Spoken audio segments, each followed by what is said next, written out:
Hi, everyone. My name is Carrie, and I have Eagle syndrome.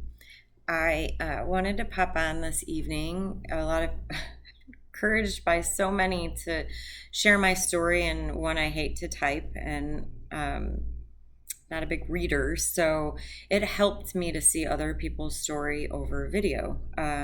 So I thought I'd pop on. I am here in Los Angeles, and I am having surgery tomorrow morning on one side, and on Friday, so 2 days later, I'm having the other side done. Um, my journey was about 6 years total to get to this point, but I'd say it was escalated over the last year. So that's what I want to focus on, is being your own advocate when it comes to this syndrome. So just a quick note, in 2019, I lived in the Chicagoland area and I saw an ENT due to kind of a foreign body sensation under my left tongue area and in my tonsil. And we all go down the rabbit hole of the big C word. So after that, ENT scoped and then ordered a CT scan, and then we went with an MRI, and they didn't find anything, and I was sent on my merry way, and just sort of lived with it. I also had, they suspected psoriatic arthritis, and this all kind of stemmed around the same time. So I thought, I'm going to do everything possible to minimize inflammation, and I'm going to take really good care of myself and get physically in shape. And it did help, but this, from my neck up, the symptoms just kept getting worse. And my symptoms are primarily this foreign body sensation in my tonsil on the left side. I have a lot of pain on my right side because the styloid is sticking straight down. I have voice changes, and my number one issue is ear fullness, ear leakage, and we suspect my eustachian tube dysfunction. So, it may not fix everything to get these styloids out, but that's where I'm starting. So when we moved to Texas in 2022, and I kept living with the symptoms, and I thought in August of 2024 is what brought me to another ENT. So I thought, hey, I'm in a new state. This is getting worse. I can now feel the bone in my tonsil, and I kept getting a sore back there, and probably didn't help that I kept poking whatever it was, because when you know your body and there's something that's not supposed to be there, you kind of wonder. So I went into a new ENT, and she did the scope up the nose, down the throat, didn't see anything. Again, I'm thinking, oh gosh, they missed cancer and it's growing, and I'll just share that because that is reality of what I was thinking. So she did that scope, didn't see anything. She said, I can give you some eardrops for your ears to make that better, and la la la la la. So she said, if it doesn't get better in a year, come back and see me. And I said, okay.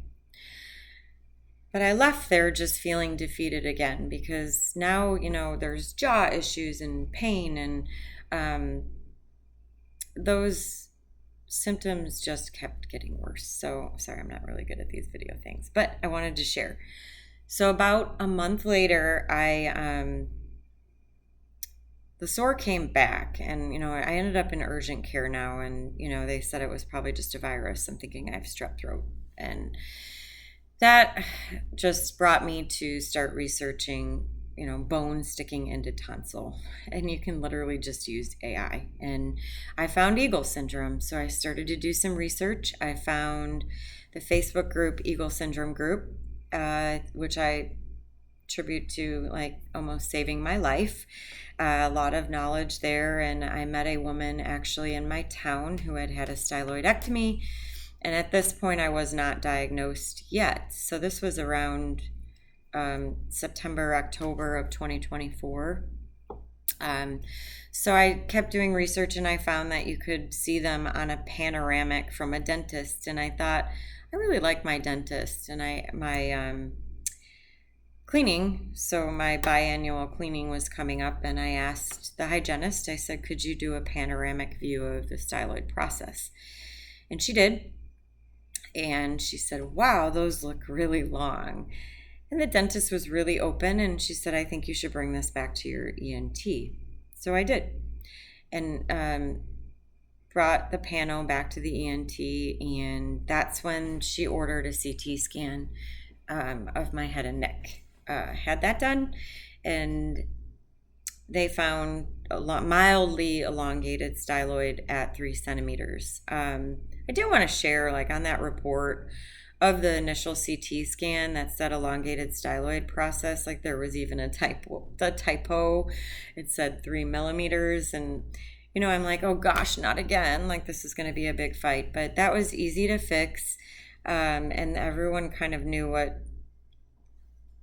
that meant. So I went back to the same ENT, and she said they could do a nerve block and all these things. And I said, I think I'll start researching surgeons. So utilizing the Living with Eagle website, as well as the Eagle Syndrome Facebook group, was life-changing for me.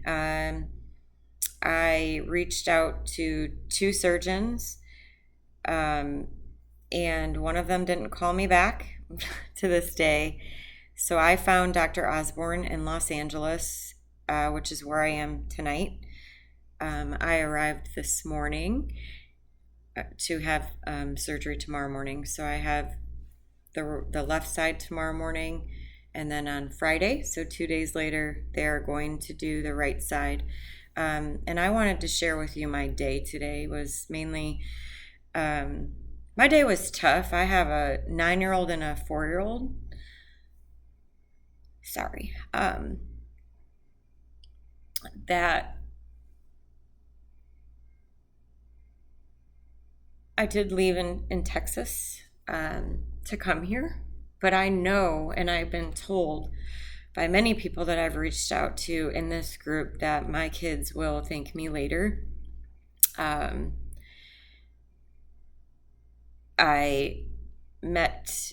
So I got on the flight this morning, all bawly and teary-eyed.